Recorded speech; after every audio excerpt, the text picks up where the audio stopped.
Graça e paz, irmãos. É mais um domingo, um dia ensolarado, um final de dia, onde nós podemos estar na presença do Senhor, orando. Eu vou ler os pedidos de intercessão e depois nós vamos estar orando. Há um verso maravilhoso da palavra do Senhor que encontra-se em Romanos, capítulo 12, versículo 12, e diz o seguinte: alegrai-vos na esperança, sede pacientes na tribulação, perseverai na oração. E é isso que nós vamos fazer agora. A Eliana Fichermes, ela continua pedindo pela saúde da família e pelas famílias da IBVA. Carlinhos Brito continua pedindo pela família, por relacionamentos, e ele agradece por tudo que Deus tem feito na sua vida. A irmã Sônia e o irmão José Curtinaites, eles agradecem cada minuto de vida que Deus tem proporcionado e pedem pelas pessoas que estão passando por provações e privações diante dessa pandemia que se alastrou pelo mundo. E ele deixa o verso de Tiago 1,12 para nós meditarmos. A irmã Aldenira Lugarese pede oração por Simone, que testou positivo para a Covid e está com 30 semanas de gravidez. Que Deus tenha misericórdia. Pede por todos os profissionais de linha de frente nos hospitais e aos governantes para que tenham sabedoria para dirigir este país. Ela agradece a Deus pela sua proteção à família e por todos nós da IBVA. A irmã Joseane Alves agradece a Deus por estar nos guardando e livrando dessa doença tão terrível. Pede aos irmãos que orem pelo seu amigo Gustavo e por seus pais que estão com Covid. Ela pede também que nós oremos pela sua tia Iris, que não passou bem esta semana e vai fazer alguns exames. A Josiane ainda pede que nós oremos pela sua família e que Deus abençoe e guarde a cada um de nós. Pedido da Ana Paula Lugarese. Agradece pela sua mãe, por ela estar bem, com saúde, e pelo teste de Covid que elas fizeram ter dado negativo. E ela pede oração por tantos que estão enfrentando esta doença e por todas as famílias que sofrem. A Ana Paula ainda pede oração por Cláudio e sua mãe Maria, questões burocráticas familiares que eles estão tentando resolver. A Elisa Artuso agradece ao Senhor que até aqui Ele nos sustentou e que a sua misericórdia alcance a todos os que sofrem nos hospitais e que dê força à família de cada um. Obrigada, Pai, pelo teu amor. A Josélia Sátiro, o pedido de oração dela é pela renovação da fé na humanidade, que o Senhor renove os nossos corações, com certeza de dias melhores.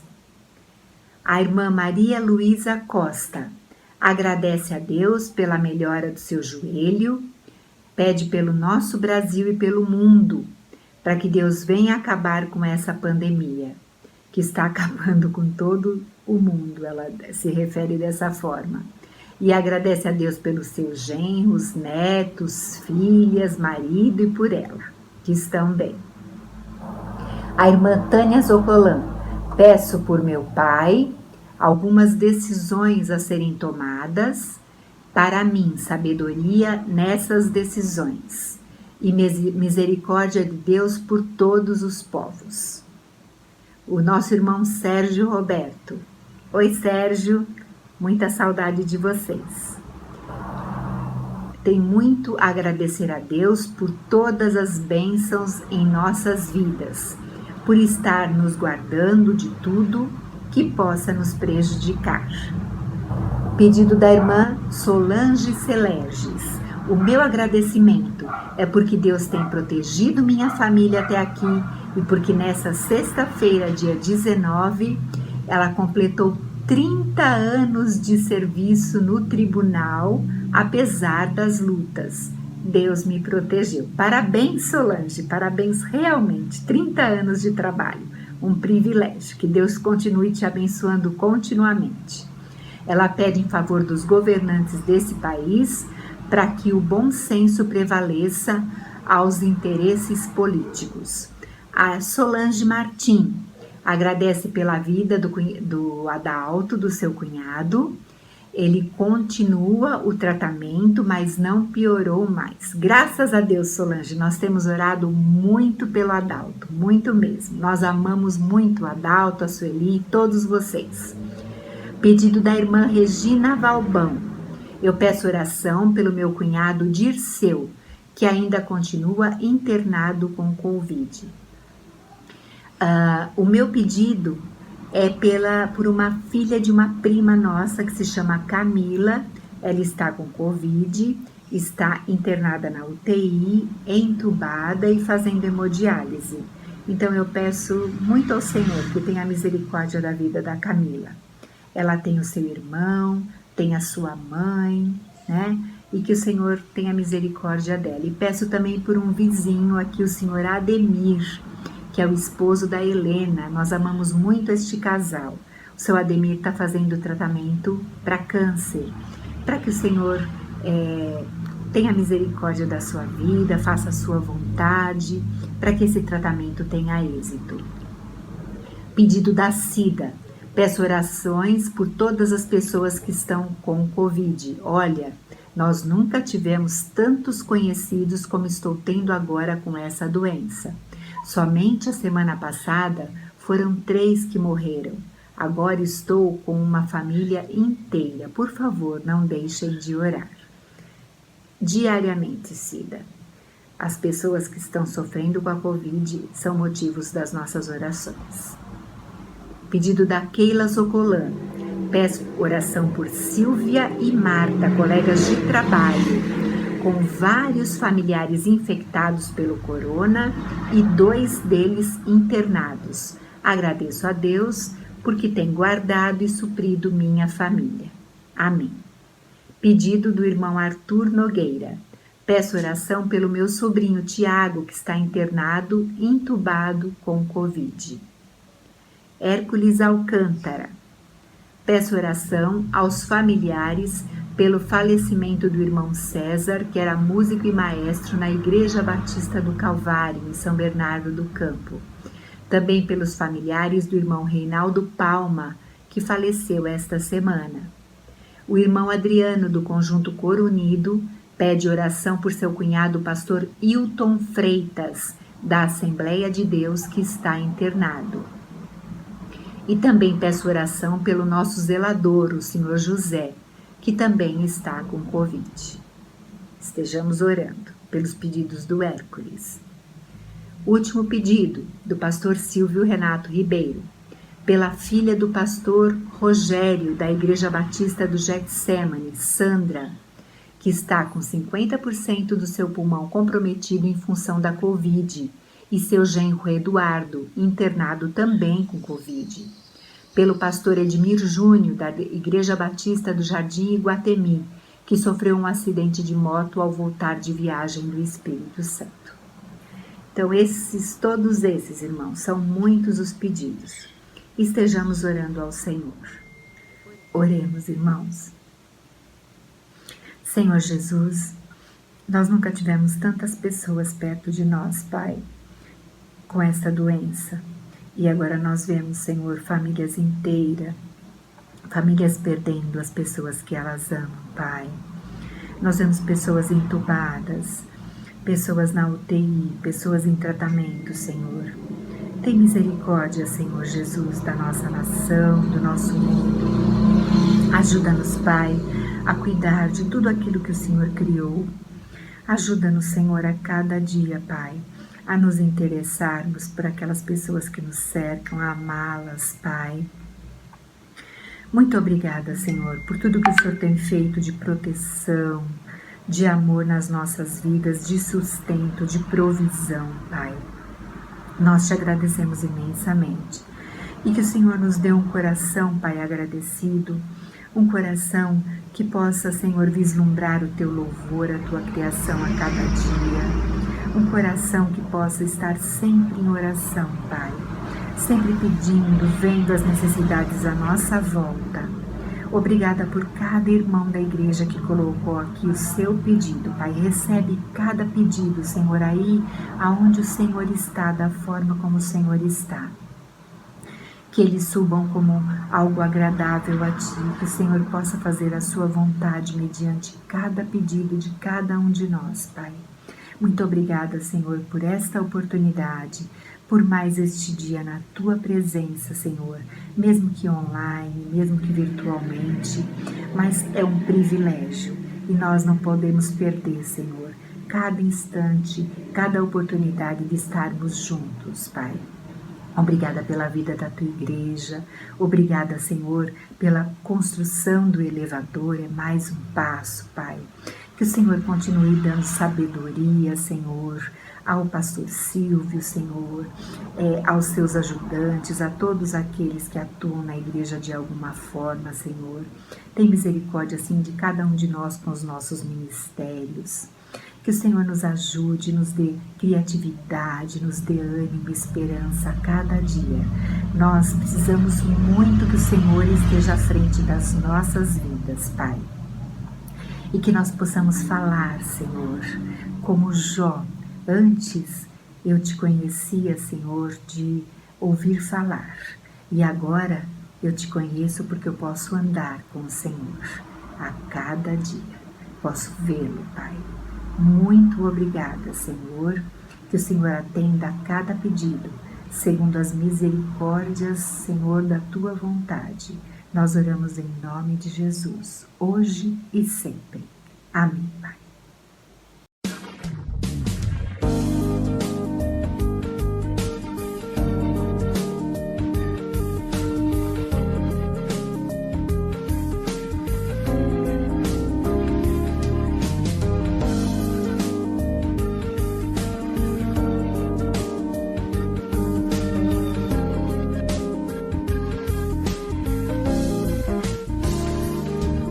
Esta paz que sinto em minha alma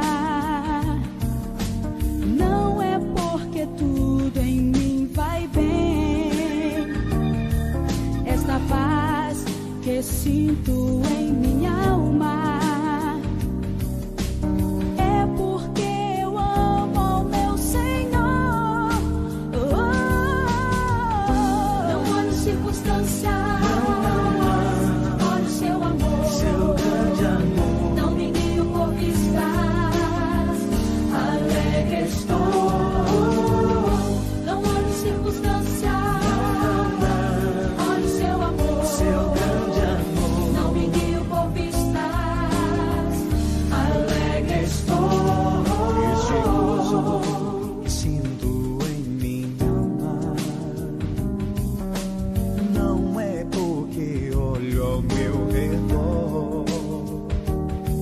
Este gozo sinto em minha alma é porque eu amo ao meu Senhor. Não olhe circunstâncias, olhe seu amor, seu grande amor. Não me guio por vistas, alegre estou. Não olhe circunstâncias.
circunstância. não. Por seu amor, Seu grande amor. não me limpo está. Alegre estou.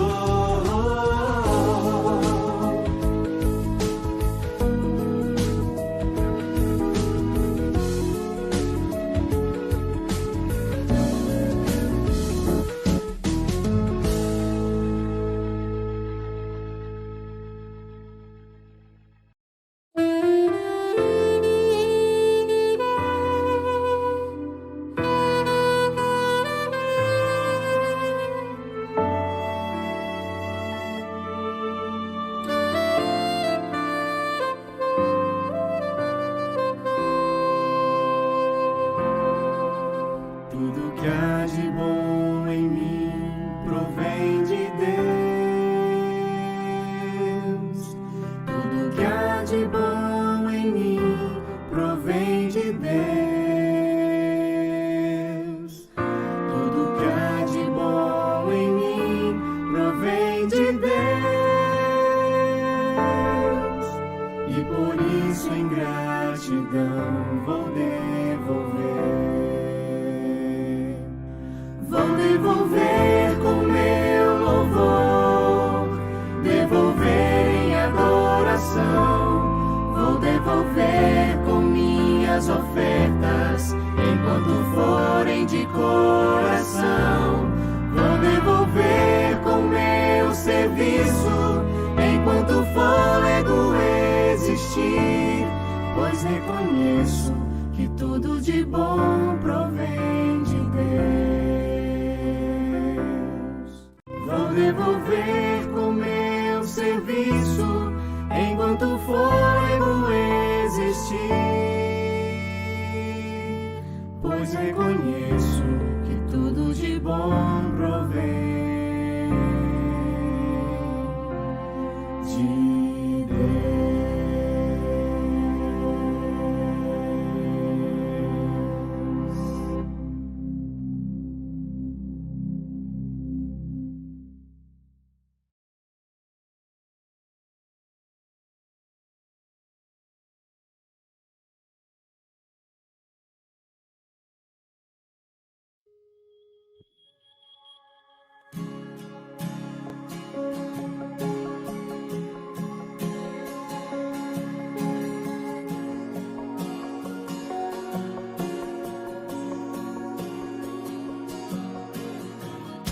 Eu tenho um Deus que não vai deixar essa luta me matar, o desespero me tomar. Por mais pressão que seja a situação, o controle ainda está na palma de suas mãos. Eu tenho um Deus que não vai deixar essa luta me matar, o desespero me tomar. Por mais pressão que seja a situação, o controle ainda está na palma de suas mãos. O choro dura uma noite, mas a alegria ela vem pela manhã. Eu creio, eu creio. O choro dura uma noite, mas a alegria ela vem pela manhã. Eu creio, eu creio.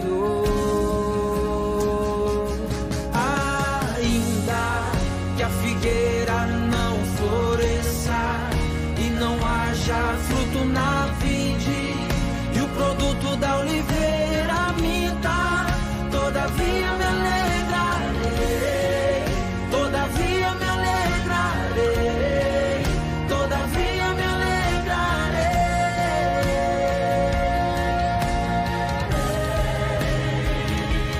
Ainda que a figueira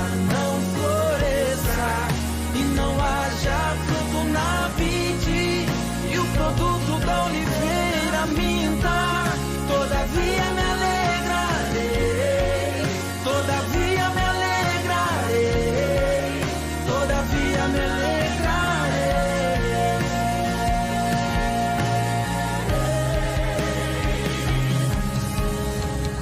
choro dura uma noite, mas a alegria, ela vem pela manhã. Eu creio, eu creio.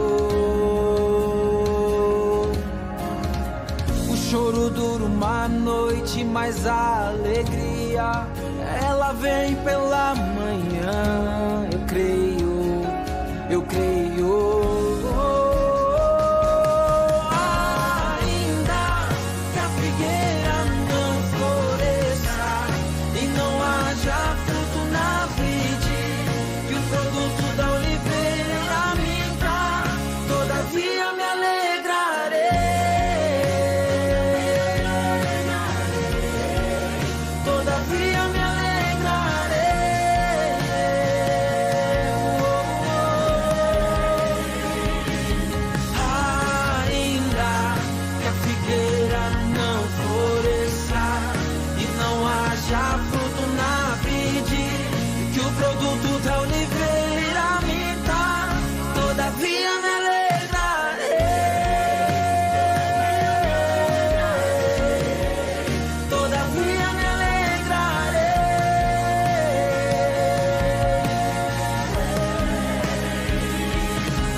Ainda que falhe o produto da oliveira e os campos não produzam mantimento, ainda que o rebanho seja exterminado da malhada e nos currais não haja gado, todavia eu me alegrarei no Senhor, exultarei o Deus da minha salvação, porque o Senhor Deus, Ele é a minha força. Ainda que a figueira não floresça e não haja fruto na vide, e o produto da oliveira me dá, todavia me alegrarei, todavia me alegrarei.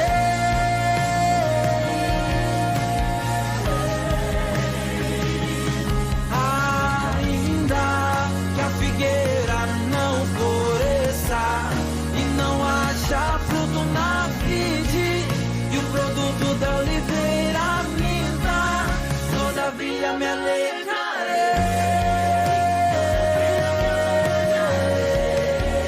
todavia me alegrarei.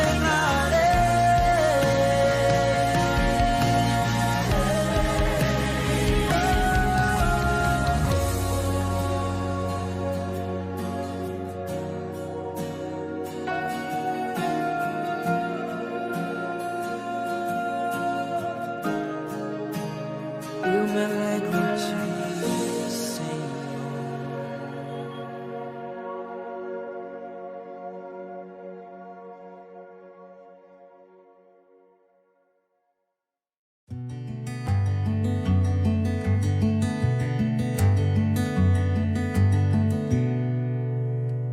Na última quarta-feira, nós encerramos uma série de mensagens intitulada Cristão Ateu.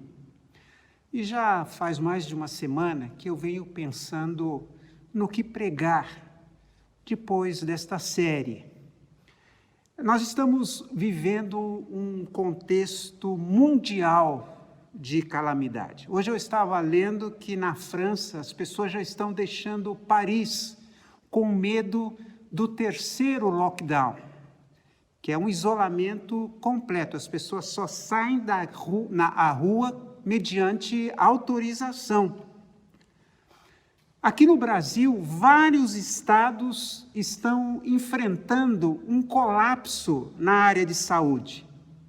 Faltam remédios, o que pode gerar um colapso dentro do colapso nos hospitais. O estado de São Paulo tem 54 cidades com estoque crítico de oxigênio. A pandemia cresce e, enquanto isto, os políticos brigam entre si. Todos os políticos. Em tempos de pós-modernidade, parece que as pessoas acreditam naquilo que querem acreditar. Tudo é relativo, a verdade não é absoluta. Eu acredito, se eu gosto de pessoas com olhos castanhos, eu acredito em pessoas com olhos castanhos. Isto é pós-modernidade. Você acredita no que quer acreditar. As pessoas são negacionistas, negam o número de mortos, como se as covas que estão sendo abertas aos milhares no nosso país, dentro dos cemitérios, fossem para o plantio de árvores. Aquela senhora que eu mencionei, que perdeu 3 filhos devido à Covid, ela está enganada, os seus filhos não morreram no mesmo período por causa da Covid.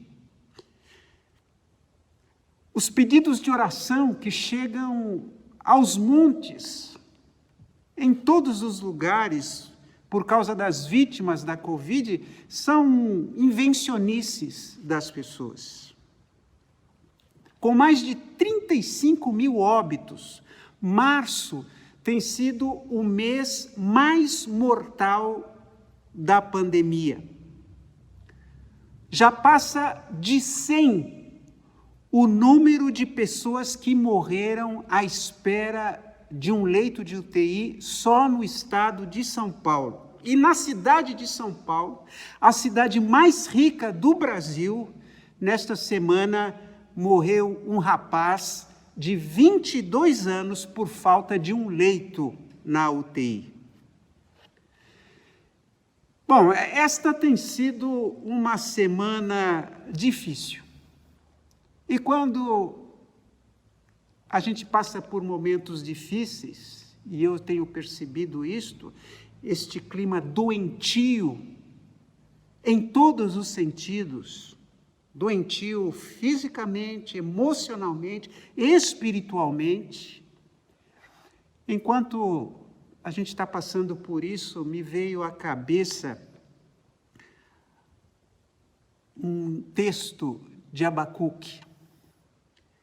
Por isso, eu quero falar nesta noite sobre fé.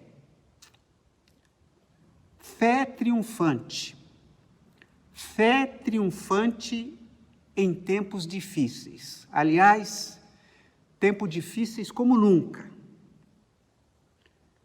Então, me veio à cabeça aquele texto tão conhecido, um dos mais conhecidos do desconhecido livro de Abacuque, Abacuque capítulo 3, versículos 17 e 18.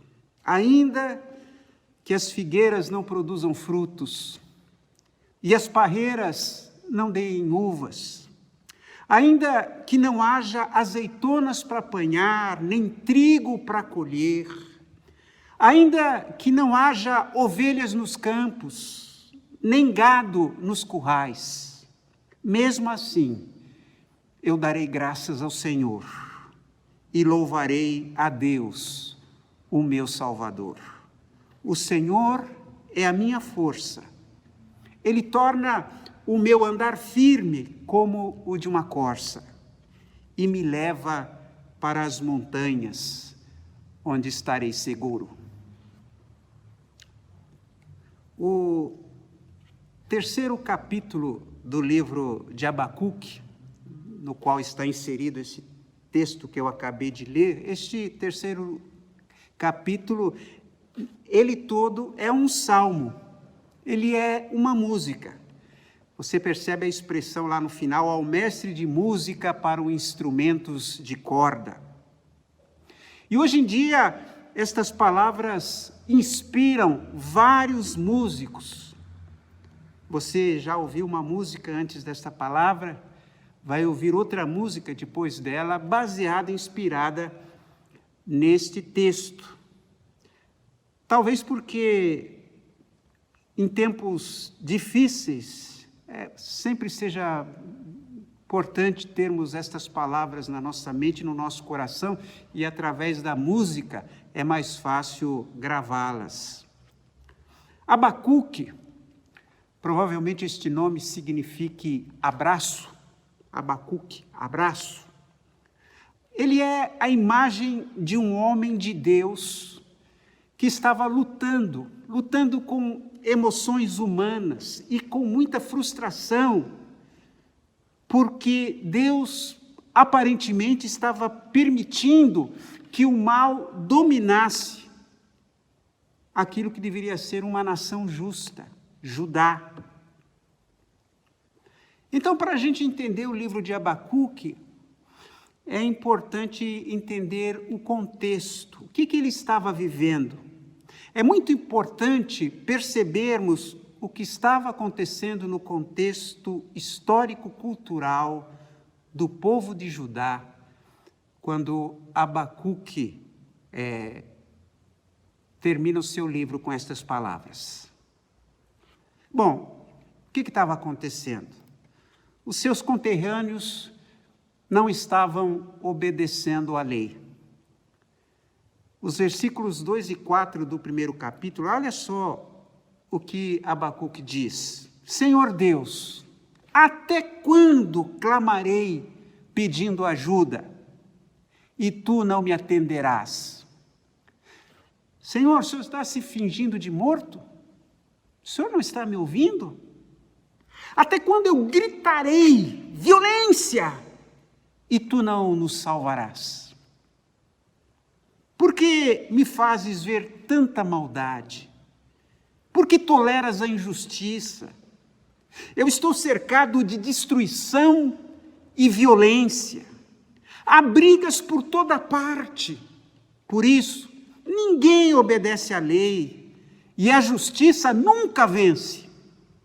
Os maus levam vantagem sobre os bons e a justiça é torcida. Parece que eu estou lendo o jornal desta manhã. Não acontece com você quando vê os noticiários, lê os jornais, as revistas, você não se sente indignada ou indignado?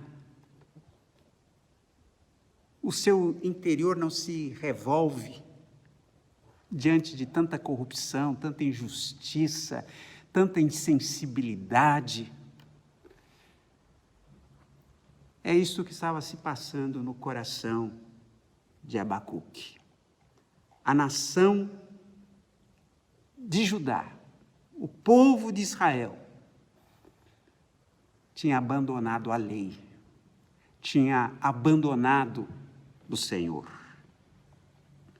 Outra informação importante: Judá estava prestes a ser invadida pelos babilônios.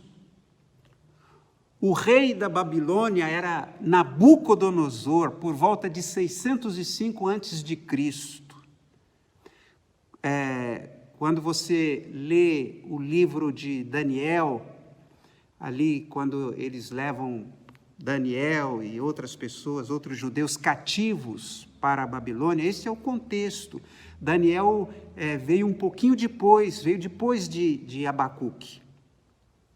Abacuque é contemporâneo de Jeremias. Daniel vem depois, mas o contexto é este. O contexto em que o país está prestes, em Abacuque, a ser invadido.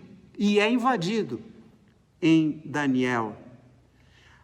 O rei Nabucodonosor e os babilônios não tinham uma fama muito agradável. Se alguém fosse dominado pelos babilônios, o futuro deles seria trágico. Nós temos relatos históricos de que Nabucodonosor foi o mais imponente de todos os reis do vasto império babilônico. E ele tratava os seus súditos e amigos de maneira muito perversa. Quando a gente lê o livro de Daniel, a gente tem uma noção de quão perverso era Nabucodonosor. Por exemplo, Daniel 1:10, a gente percebe o medo do eunuco quando Daniel pede para não comer as comidas do rei. Olha só que Aspenaz, o eunuco, diz: eu tenho medo do rei, ele já determinou o que vocês devem comer. Se o rei os vir magros e fracos em comparação com outros rapazes de sua idade, vai mandar cortar a minha cabeça, porque não obedeci às ordens que ele me deu. Em Daniel capítulo 2, versículo 5, Nabucodonosor ameaça os sábios do seu reino e as famílias deles. Nabucodonosor respondeu: eu já resolvi que vocês têm de me contar o sonho e também explicar o que ele quer dizer. Se não puderem fazer isso, vocês serão todos cortados em pedaços e as suas casas serão completamente arrasadas. Isto Nabucodonosor está dizendo aos sábios da Babilônia, que não estavam conseguindo interpretar o sonho que ele teve. Se ele faz isso com os seus sábios, com seus ministros, com seus apaniguados, imagine o que ele faria com os povos dominados. Daniel 2,12 mostra o final destes sábios. O rei ficou tão furioso porque eles não conseguiram interpretar o sonho, que mandou matar todos os sábios da Babilônia. Em Daniel capítulo 3, 19 a 21, nós vemos o que Daniel fez com Sadraque, Mesaque e Abidnego, como eles foram lançados na fornalha. Ao ouvir isso, Nabucodonosor ficou furioso com os 3 jovens e, vermelho de raiva, mandou que se esquentasse a fornalha 7 vezes mais do que de costume. Depois mandou que os seus soldados mais fortes amarrassem Sadraque, Mesaque e Abednego e os jogassem na fornalha. Os 3 jovens, completamente vestidos, com os seus mantos, capas, chapéus e todas as outras roupas, foram amarrados e jogados na fornalha. Lá em 2 Reis, capítulo 25, 6b e 7, vemos o que Nabucodonosor mandou fazer com Zedequias, o rei de Judá, e os seus filhos. Ali o Nabucodonosor pronunciou a sua sentença contra Zedequias. Mataram os seus filhos na frente dele. Então Nabucodonosor mandou furar os olhos de Zedequias e prendê-lo com correntes de bronze. Depois o levaram para a Babilônia. Então você percebe aqui nesses textos que não havia muita esperança aos inimigos e aos dominados de outros povos conquistados pelo exército de Nabucodonosor. Este era o contexto que Abacuque estava enfrentando, vivendo. Judá estava prestes a ser invadido e conquistado pelo Império Babilônico, sob o comando de Nabucodonosor. Há uma frase que eu estava lendo que diz o seguinte: a única maneira de Deus mostrar que está no controle é colocá-lo em situações em que você não pode controlar. E realmente nada estava sob o controle de Abacuque. A circunstância que Judá estava prestes a enfrentar fugia do controle. Por mais que eles resistissem, eles percebiam que o exército babilônio era muito mais poderoso do que eles. Não havia resistência possível. Isto humanamente falando. A única solução possível seria Deus intervir, mas o propósito de Deus era outro. Deus queria usar a Babilônia para voltar a trazer os judeus ao foco certo, a obedecê-lo, a viverem sob o seu governo. Então, no capítulo 1 de Abacuque, ele questiona a Deus pelo pecado do seu povo e pela tragédia que viria através dos babilônicos. É como se Nabucodonosor estivesse ali pedindo satisfações a Deus.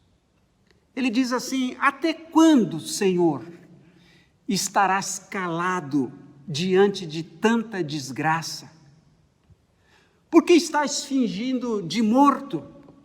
O Senhor não se importa conosco?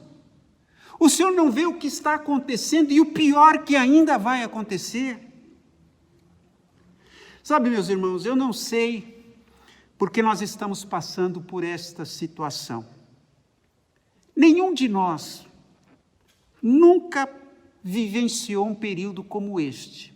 A nossa geração não experimentou tanta mudança para pior. Será que Deus tem permitido esta pandemia? E olha que eu estou dizendo permitido, não estou dizendo enviado. Deus não envia pandemias, mas Deus permite. Será que Ele não está querendo que a gente se foque no que interessa? Será que esta pandemia não é uma oportunidade para nós refletirmos sobre o que está acontecendo no nosso mundo, sobre os valores que nós estamos adotando? Eu estava lendo um texto escrito por um psicólogo português, Dr. Leonardo Morelli. Ele não está aqui falando de Deus, ele está falando do universo. Mas eu gostei do que ele escreveu. E como isto nos leva a refletir. Eu vou ler aqui o que ele escreveu. Acredito que o universo tem a sua maneira de equilibrar as coisas e as suas leis estão viradas do avesso. O momento que vivemos, cheio de anomalias e paradoxos, dá o que pensar. Numa altura em que as alterações climáticas causadas por desastres ambientais chegaram a níveis preocupantes, primeiro a China e depois outros países vêm-se obrigados ao bloqueio. A economia colapsa, mas a poluição diminui consideravelmente. O ar melhora, usam-se máscaras, mas respira-se. No momento histórico em que algumas ideologias e políticas discriminatórias, com fortes referências a um passado mesquinho, estão a reativar-se em todo o planeta, chega um vírus que nos faz perceber que, num instante, podemos ser nós os discriminados, os segregados, os bloqueados na fronteira, os portadores de doenças. Mesmo que não tenhamos culpa nisso, mesmo que sejamos brancos, ocidentais e viajemos em classe executiva. Numa sociedade fundada na produtividade e no consumo, em que todos nós corremos 14 horas por dia na direção, não se sabe muito bem de quê, sem sábados nem domingos, sem feriados no calendário, de repente chega o parem. Fechados em casa dias e dias, fazendo contas com o tempo do qual perdemos o valor. Será que ainda sabemos o que fazer dele? Numa altura em que o acompanhamento do crescimento dos filhos é, por força das circunstâncias, confiado a outras figuras e instituições, o vírus fecha as escolas e obriga a encontrar outras soluções, a juntar mãe e pai com as crianças, obriga a refazer família. numa dimensão em que as relações, a comunicação, a sociabilidade se processam principalmente no não espaço virtual das redes sociais, dando-nos a ilusão de proximidade.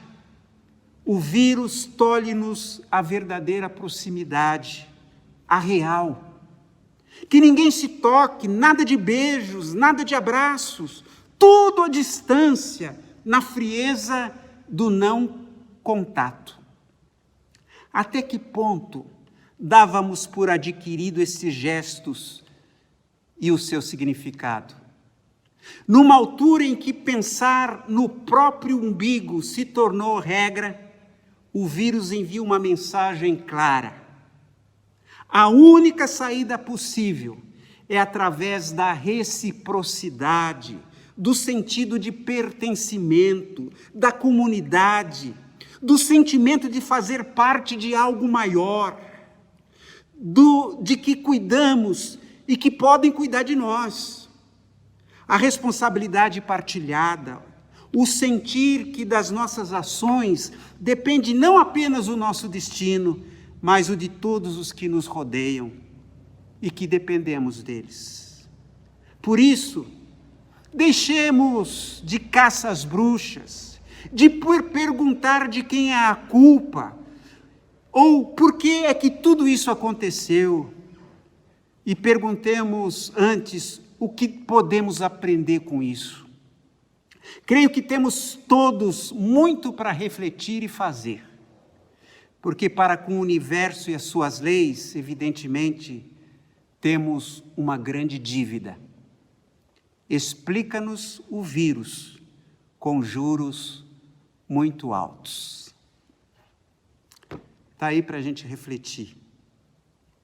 Em tempos como este que vivemos hoje, ou como os que Abacuque viveu, juntamente com Jeremias, que foi seu contemporâneo, com Daniel, que veio logo depois, o verso 4 do capítulo 2 do livro do profeta Abacuque tem algo de extrema importância para nos ensinar. Eis o soberbo, sua alma não é reta nele, mas o justo viverá pela sua fé. O justo viverá pela sua fé. E lá em Hebreus 11:1, nós temos uma definição de fé. A fé é a certeza de que vamos receber as coisas que esperamos e a prova de que existem coisas que não podemos ver. Nós esperamos a cura, o término desta pandemia. E somente a fé vai nos ajudar a prosseguir, ainda que não tenhamos visto a sua realização. Fé define-se por forte confiança e convicção de que o nosso Deus está no controle. Ter fé em Deus é algo concreto, que está baseado no que Ele fez no passado, mas também baseada nas suas promessas em relação ao futuro. Feitos e promessas que estavam bem presentes na mente de Abacuque. Abacuque conhecia o seu passado e cria nas promessas em relação ao futuro.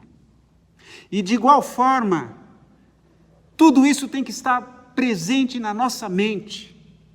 É tempo de avivarmos aquilo que Deus fez, seja na Bíblia, seja em nossa vida pessoal, e as promessas que nós temos para o futuro.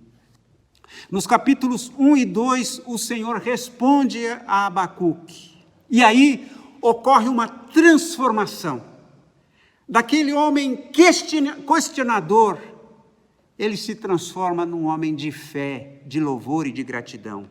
Ele passa de um estado de confusão, preocupação e medo para uma fé triunfante, onde, em meio a julgamentos e tribulação, quando nada ao seu redor ainda mudou, mas ele é capaz de ter confiança e de ter alegria. As pessoas ainda zombavam de Deus, a violência ainda preenchia as ruas, os babilônios ainda iam atacar Jerusalém e levá-los para o cativeiro. Externamente, tudo ainda estava tão confuso quanto no início. Naquele tempo em que ele ainda estava questionando a Deus. Nada de visível mudou para Abacuque, mas algo mudou dentro de Abacuque. Ao invés de questionar a Deus, ele começa a se alegrar e louvar a Deus, apesar do que estava acontecendo. E como é que isto aconteceu? Como é que ele diz que ainda que as figueiras não produzam frutos e as parreiras não deem uvas, ainda que haja azeitonas para apanhar, nem trigo para colher, ainda que não haja mais ovelhas nos campos, nem gado nos currais, mesmo assim eu darei graças ao Senhor e louvarei a Deus, o meu Salvador. O Senhor é a minha força, Ele torna o meu andar firme como o de uma corça. Que mudança foi essa que ocorreu no interior de Abacuque? O país estava devastado. Não havia uvas na videira. Não havia azeitonas para produzir azeite. Não havia ovelhas nos campos, nem gado nos currais. Não havia alimento, porque os campos tinham sido devastados. Se o profeta Abacuque estivesse aqui hoje, ele poderia dizer a você, em linguagem mais moderna, olha, tem sido um ano difícil. A Covid-19 se espalhou pela terra, o mundo basicamente fechou, a morte tomou conta e rasgou seu caminho através das nossas vidas, como nunca aconteceu. Algumas pessoas perderam seus empregos, a comida e a matéria-prima têm sido escassas, os preços foram às alturas. Eu sei que você está com medo e acha que vai perder tudo, mas este não é o fim. Deus não mudou e Ele quer vê-lo passar. Então, alegre-se com Deus, regozije-se agora, regozije-se para sempre. É isso que Abacuque diria. Ter fé hoje é fazer as palavras do profeta Abacuque nossas e declarar que a nossa confiança em Deus não depende das circunstâncias, porque estas circunstâncias vão e vêm, mas o nosso Deus permanece para sempre.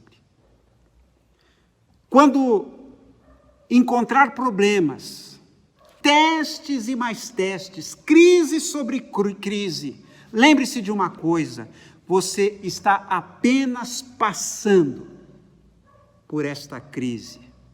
Não deixe de ir em frente. Não tente fixar residência nesta crise, nesta bagunça que estamos vivendo. Continue marchando, continue andando, alegrando-se em Deus, o Deus da sua salvação. O Salmo 23:4 diz, mesmo que eu andar pelo vale escuro da morte, não terei medo, pois tu estás ao meu lado, tua vara e o teu cajado me protegem.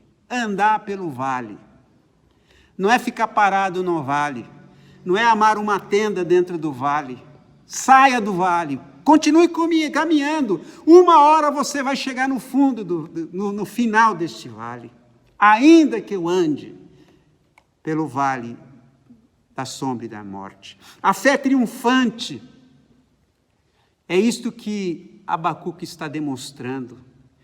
É isso que ele está tentando incentivar a cada um de nós, uma fé triunfante. A fé triunfante é uma fé testada. Note que Abacuque não estava vendo nenhuma luz no fim do túnel. Não tinha nenhuma evidência de que as coisas iriam melhorar. Mas ele testou a sua fé. Uma fé testada. A crise testa a nossa fé. Todas as dificuldades testam a nossa fé. A fé triunfante é resultado de uma fé em ação. É preciso agir com fé, viver pela fé. Fé teórica, muita gente tem. Às vezes eu ouço algumas pessoas dizendo, não, eu creio nisso. Fé teórica todo mundo tem. Mas é preciso colocar a fé em prática, porque essas pessoas que dizem de boca para fora, eu creio, quando passam por alguma dificuldade, desmoronam. A fé triunfante leva à alegria. Ela ainda não venceu a batalha. A tempestade ainda não passou, a luta continua, mas você pode louvar a Deus porque sabe, sem sombra de dúvida, que vai ganhar, porque nós sabemos que todas as coisas trabalham juntas para o bem daqueles que amam a Deus. Todas as coisas trabalham juntas. O cristão vive um spoiler permanente. Essa expressão spoiler, no inglês, poderia ser traduzida como estraga prazer. Sabe aquela pessoa que te conta como foi o final do filme? Estragou o prazer. O cristão conhece o final do filme. Nós conhecemos o nosso futuro. Então esse spoiler não é para estragar prazer, é para te dar prazer. O cristão, quando se lembra do seu futuro, ele sabe como é que vai terminar a história. Nós sabemos que estamos do lado vencedor. Nós sabemos que vamos ganhar. Nós sabemos como nós vamos viver na eternidade. Nós temos uma visão do céu. Aliás, eu estava querendo, nesta semana, pregar sobre céu, mas vai ficar para uma outra oportunidade. Mas a fé triunfante não é uma fé instantânea. Você não pode comprar uma cápsula de fé lá no supermercado. A fé triunfante leva tempo, mas sempre ganha a longo prazo. Fé triunfante é como o condicionamento físico, nós precisamos praticá-la todos os dias. Precisamos aprender a praticar a fé. Por isso que a Bíblia fala para a gente não viver reclamando, murmurando. Por isso que a Bíblia fala para a gente agradecer em todas as coisas. Às vezes você está com vontade de comer alguma coisa e vem a pessoa e lhe oferece uma comida que você não tem vontade de comer, agradeça a Deus, porque essa coisa tão pequena vai treiná-lo, capacitá-lo para ter uma fé triunfante em meio a grandes crises. É por isso que tem tanta gente em crise nesse momento tão difícil, porque elas não aprenderam a treinar sua fé quando as coisas eram mais simples. Reclamavam de tudo, criticavam tudo. Lá no versículo 19 do texto de Abacuque 3, nós lemos: o Senhor é a minha força, Ele torna o meu andar firme como de uma corça e me leva para as montanhas, onde estarei seguro. Observe as observações, afirmações deste versículo. O Senhor é a minha força. A fé triunfante nos provê de recursos sobrenaturais. A força não é minha, porque eu não tenho forças. Eu não consigo enfrentar esta crise, mas o Senhor é minha força. A nossa força é sobrenatural. É por isso que o apóstolo Paulo afirmou: tudo posso naquele que me fortalece. Eu posso tudo. Bons e maus momentos, crises e momentos de prazer. Eu posso tudo, porque há alguém que me fortalece. Deixe que Deus seja a sua força. Busque a sua força em Deus. Eu não aguento mais. Aguente em Deus. Firme-se em Deus. Note também que Abacuque diz aqui que ele torna o meu andar firme como de uma corça. Esta metáfora aqui, né, como uma corça. As corças, elas subiam até os penhascos mais íngremes, mais altos. Elas corriam por campos rochosos tão facilmente como a gente caminharia na praia, por exemplo. Por quê? Porque por causa dos pés. As corças têm os pés duros, que não se machucam, mesmo pisando em pedras. E elas são fendidas, os pés, as patas da corça são fendidas. Então, eles são capazes de se manter presos mesmo em pequenas rochas. Os pés das corças foram projetadas para elas escalarem, para elas subirem. Deus fez assim os pés das corças. As corças não escorregam, as corças não caem, mesmo escalando montanhas. O que Abacuque está dizendo aqui é que Deus quer nos fazer conosco o que fez com as corças, nos dê capacidade para não escorregarmos nesses mundos íngremes, nesses períodos difíceis que nós estamos vivendo. Abacuque se alegra que seus pés são feitos como os pés de uma corça, projetados para caminhar nos terrenos mais difíceis.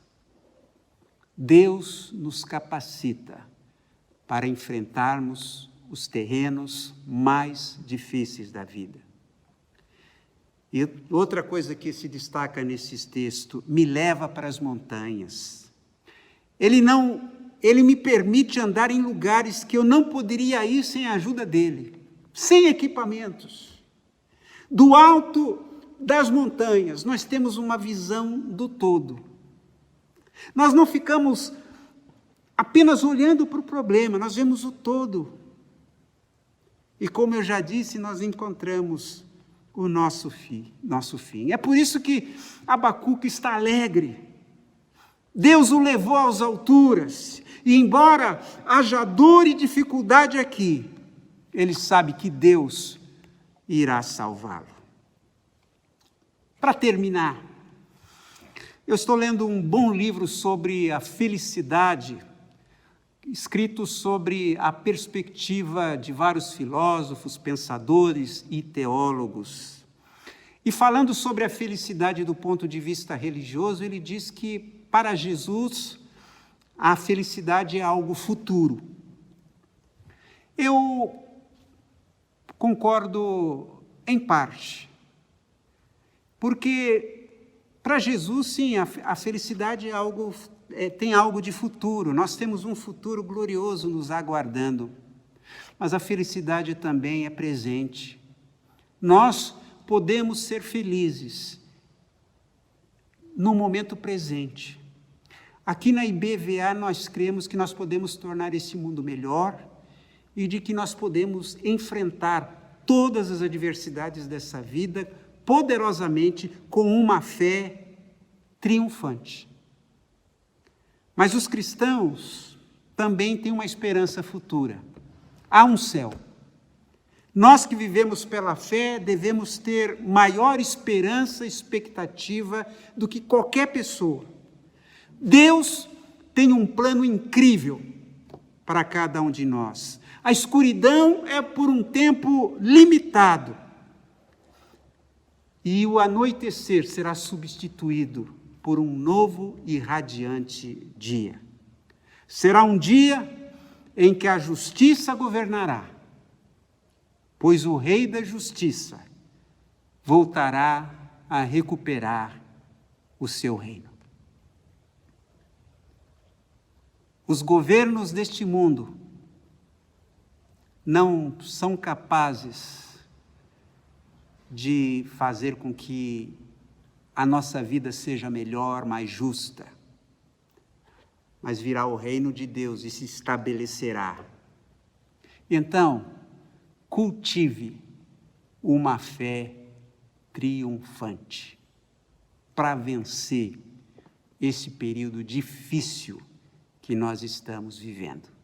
A minha oração é que isso se torne uma realidade em sua vida. Eu sou um cristão que tem uma fé triunfante. Diga isso.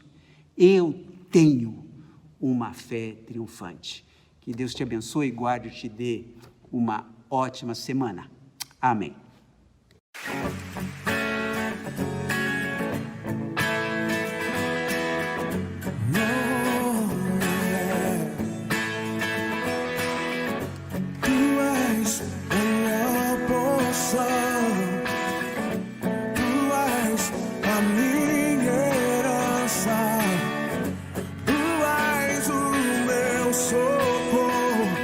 Dias de tribulação,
pelo amor divino, graças te darei. Ó Jesus, aceitou minha petição e seguro durmo sem perturbação. E seguro durmo sem